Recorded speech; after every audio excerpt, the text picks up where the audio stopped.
Assalamualaikum warahmatullahi wabarakatuh. Saya Sri Asih Rezeki SPD, calon guru penggerak Angkatan 11 Kabupaten Banjarnegara akan menyampaikan demonstrasi kontekstual modul 2.1 pembelajaran untuk memenuhi kebutuhan murid. Dalam demonstrasi kontekstual modul 2.1, yaitu rencana pelaksanaan pembelajaran dengan mengunggah hasil RPP berdiferensiasi yang memenuhi kebutuhan murid. Adapun untuk rubrik penilaian RPP meliputi aspek 1, tujuan pembelajaran, yaitu tujuan pembelajaran dideskripsikan dengan jelas dengan kalimat lengkap dan mengandung keterangan tentang ABCD, Audience, Behavior, Condition, dan Degree. Kemudian yang kedua, kegiatan pembelajaran, yaitu meliputi berhubungan langsung dengan tujuan pembelajaran, mendeskripsikan pengetahuan dan keterampilan yang akan dikembangkan, dan berikutnya mempertimbangkan kebutuhan belajar murid.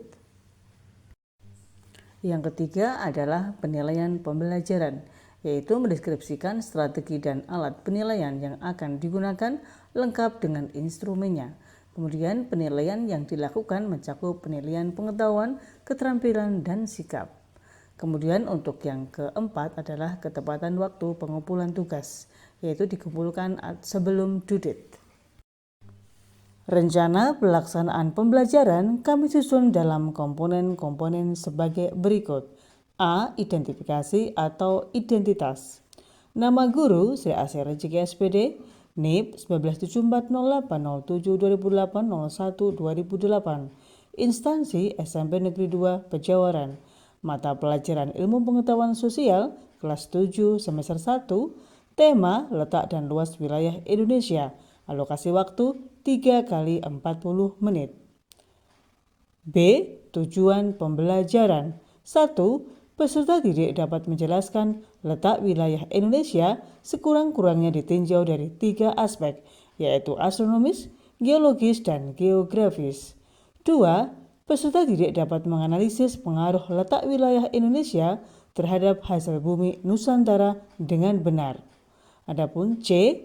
Materi pembelajaran meliputi letak astronomis Indonesia, letak geologis Indonesia, letak geografis Indonesia, dan pengaruh letak terhadap kondisi alam dan kehidupan masyarakat.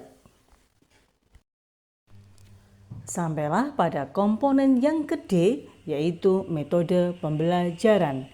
Metode pembelajaran yang kami gunakan adalah yang pertama, pembelajaran diferensiasi, yaitu pembelajaran disesuaikan dengan tingkat kemampuan siswa, butuh bantuan, mahir, dan di atas mahir.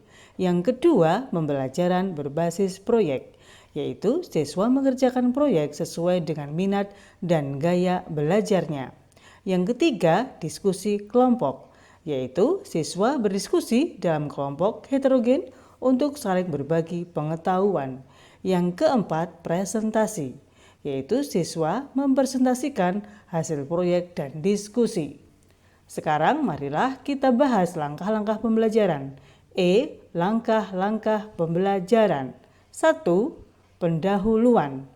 Kami meletakkan pendahuluan sebagai fondasi untuk membangun minat belajar yang terdiri dari A. Persepsi.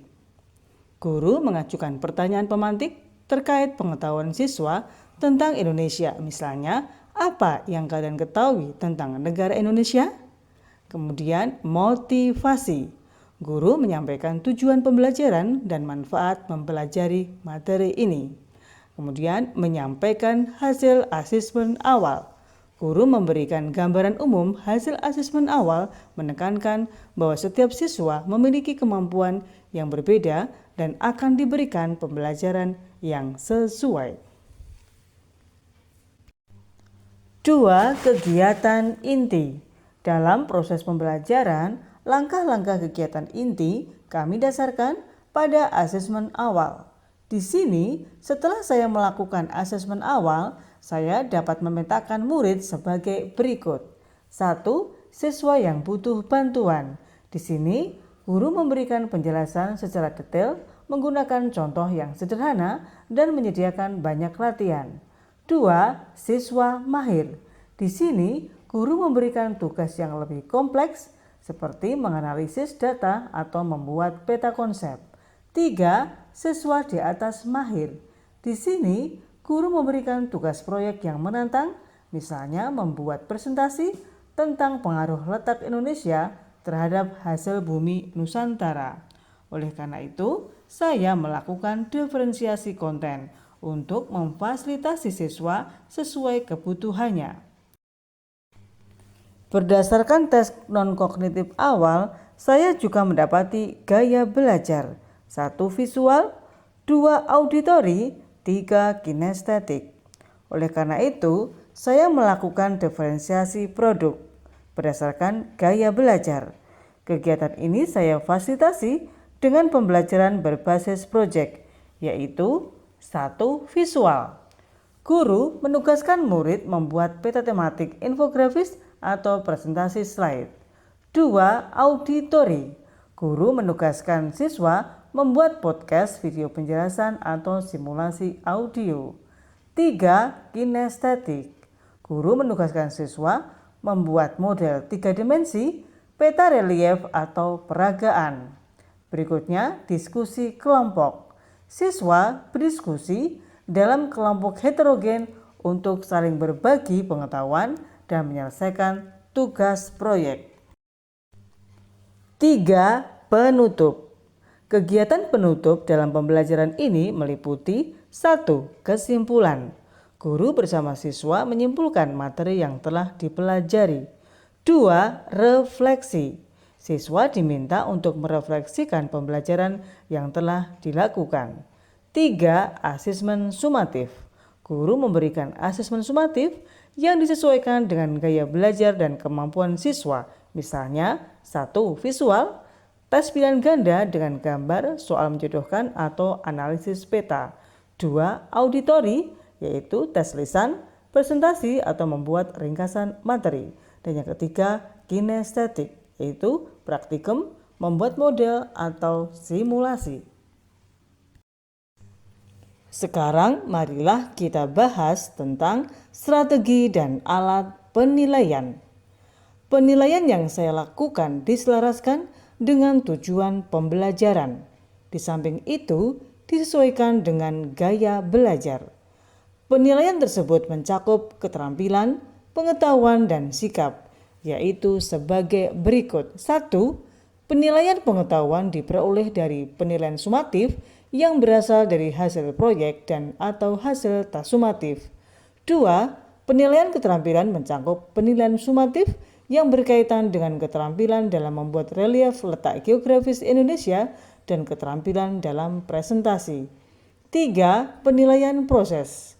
Diamati selama kegiatan pembelajaran serta keaktifan dalam diskusi, kerjasama dalam kelompok, dan penyelesaian tugas. Semua asesmen diawali dari asesmen awal dan dilanjutkan asesmen formatif selama proses pembelajaran yang bertujuan sebagai umpan balik bagi guru dalam perbaikan proses pembelajaran dan mengetahui kesulitan belajar siswa. Asesmen sumatif merupakan asesmen yang dilakukan pada akhir lingkup materi setelah seluruh siswa siap diberikan asesmen sumatif. Asesmen awal dan asesmen sumatif disesuaikan dengan tujuan pembelajaran sesuai tingkatan kompetensi dan gaya belajar masing-masing. Saya juga membuat asesmen yang disesuaikan dengan gaya belajar sebagai berikut. 1. Untuk siswa visual, menggambar peta Indonesia dan menandai letak pulau-pulau besar, kemudian menjelaskan pengaruh letak wilayah terhadap hasil bumi Nusantara. 2. Untuk siswa auditori, membuat podcast singkat tentang hasil bumi Nusantara yang dipengaruhi oleh letak geografis. 3. Siswa kinestetik, yaitu membuat model relief pulau-pulau Nusantara dan menjelaskan pengaruh letak wilayah terhadap hasil bumi Nusantara.